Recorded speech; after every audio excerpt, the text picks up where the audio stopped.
I never knew her in life. She exists for me through others, in evidence of the ways her death drove them.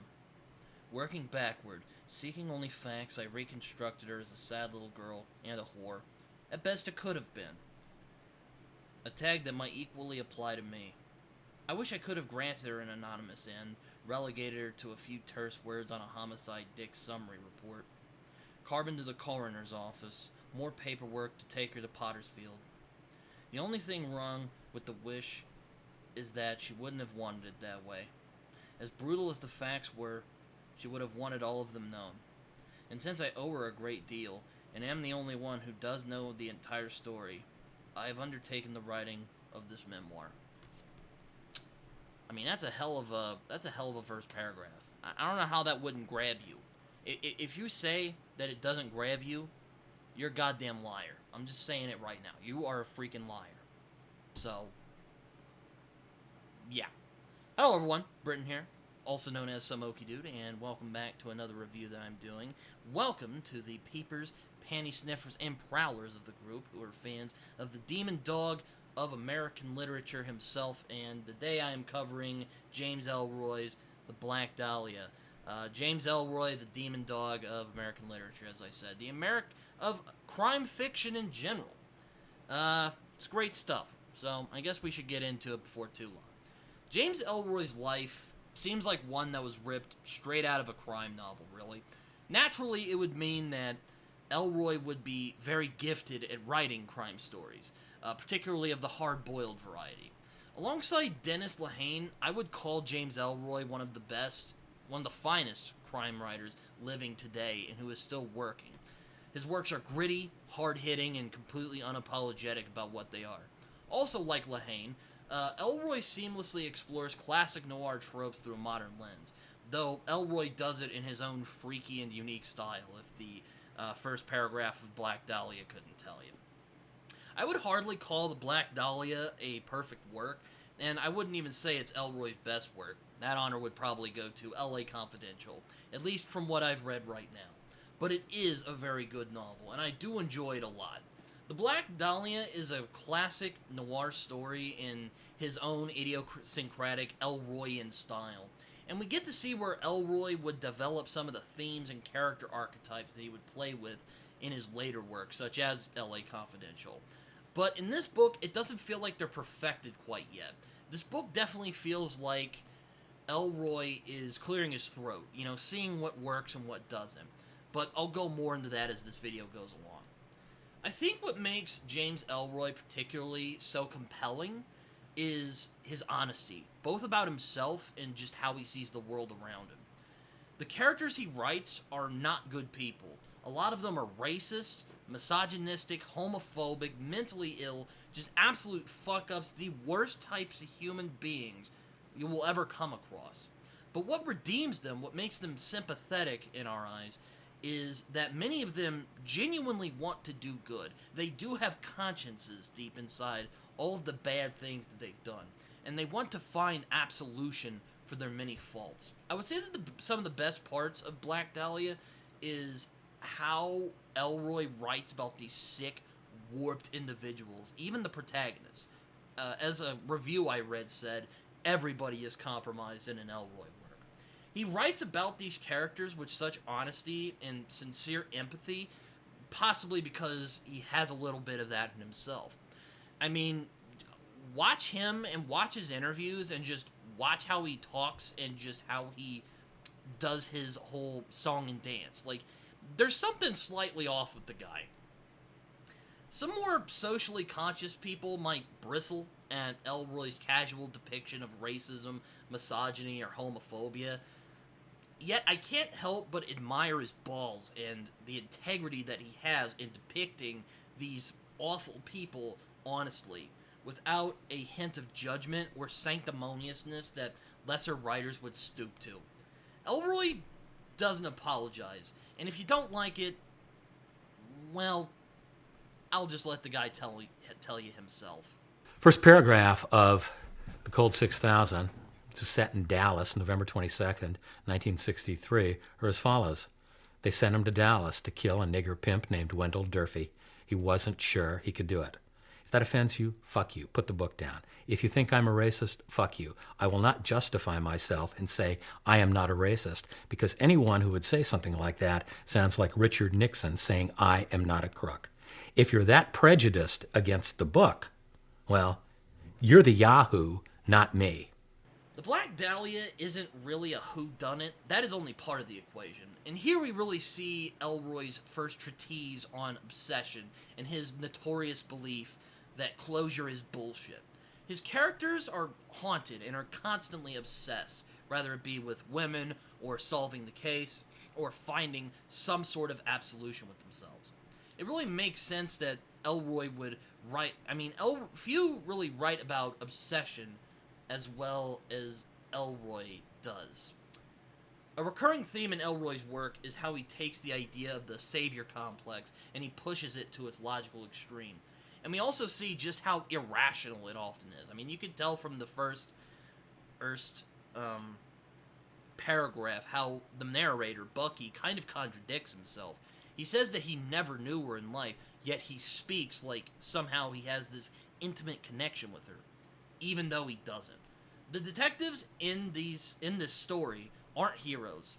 A lot of them are neurotic, broken, and downright pathetic characters, dragged down by their own feelings of guilt and shame and their own neuroses. But Ellroy is never gleeful in his deconstruction. He knows all too well why people have these types of savior complexes. I mean, he should know. He has dealt with this before. A lot of people who are fans probably know that his mother was brutally murdered when he was a young boy, and that event would permanently scar him for the rest of his life, whether he wanted to admit it or not. And he really understands what it feels like to go through a really traumatic event and really not knowing what it feels, how to deal with it, really. He understands that perhaps it's a way to fill a hole, this savior complex that will never be filled, as many of these characters try to. Ellroy contends with the idea in this book, and in many of his other books, that there's some things that can't be fixed or made right. And he captures a lot of the feelings and angst and devastation that this brings. Yet, I feel that despite Ellroy's style coming through, the Black Dahlia is still a rather typical detective story in the noir tradition. I mean, many of the genre's tenets really come into play here, particularly obsession. As I said before, few can write about obsession quite like Ellroy can. But here, I feel like it's not quite as refined. Ellroy hasn't quite come into his own yet. His style isn't fully formed, and the themes he would play with aren't fully developed yet.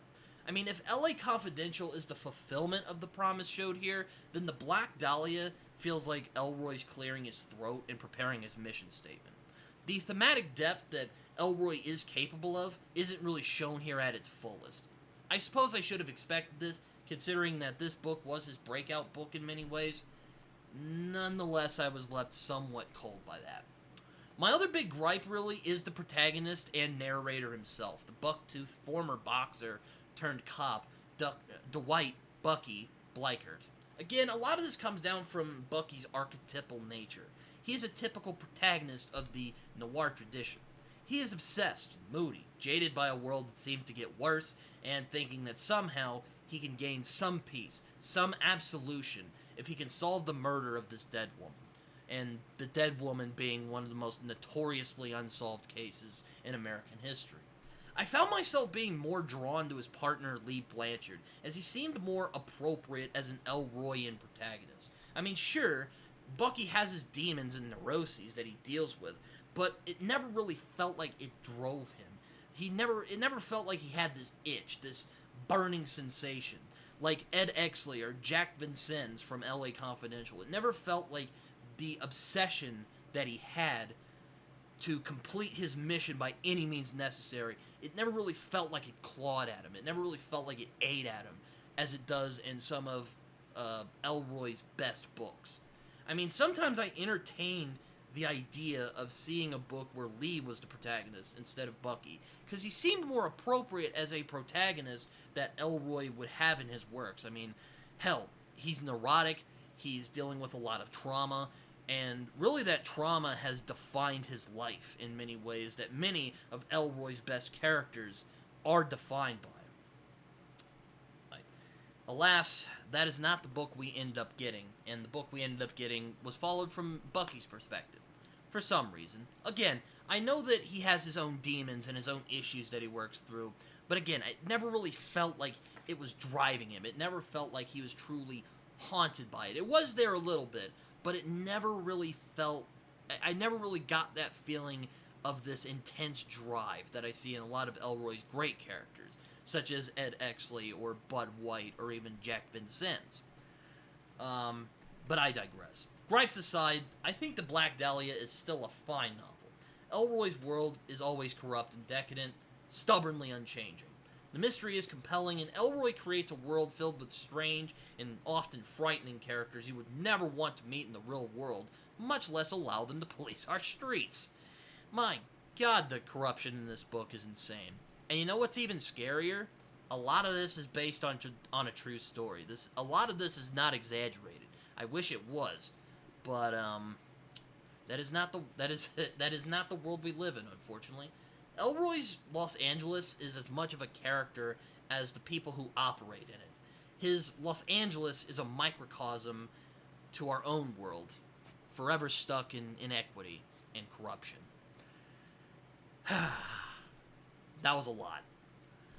And I hope this review can somewhat justify why I think James Ellroy is a great writer, but also why I think that this book didn't quite hit the mark.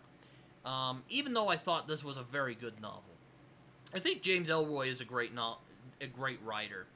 And Black Dahlia is a solid novel. I would definitely say that if you did want to start with Ellroy, I would say that The Black Dahlia is a good place to start. Though I would not say this is the best that he is capable of doing. I would definitely say that L.A. Confidential is really where we see him shine as a writer and a storyteller. I haven't read, like, American Tabloid yet, or the other L.A. Quartet books, but someday I will get to them, and hopefully they will be good. I really am looking forward to reading more Ellroy. Hope you guys have read Ellroy. What do you guys think of him? Have any of you read Black Dahlia? If you have, what did you think of it? I guess I should cut this off before I go on for too long. That's all I really got for today. Check me out on Twitter. You can also find me on Goodreads and Letterboxd, where I write reviews that are probably more coherent than the one you just heard right now. You can also find me on Instagram and Blue Sky, even though I'm barely on the latter app. You can also find me on Discord. I love hanging out with you guys. Love talking to you guys on there. You can also comment, like, subscribe. As my buddy John Minton likes to say, it feels good when you hit that subscribe button. I know from personal experience that it really, really feels good when you hit that subscribe button. You get a little pep in your step. And also, you're helping me because I'm really trying to get to 500 subscribers by the end of the year. Am I sounding too self-serving yet? That's really the real question today. Anyway, hope you guys enjoyed this video. I hope I did some justice to James Ellroy's uniquely profane style. And I think that The Black Dahlia is a solid book. I don't know if it's one of Ellroy's best, but I think it's a good introduction into his style and what he's capable of doing. So, yeah, hope you guys enjoyed this. Until next time, bye.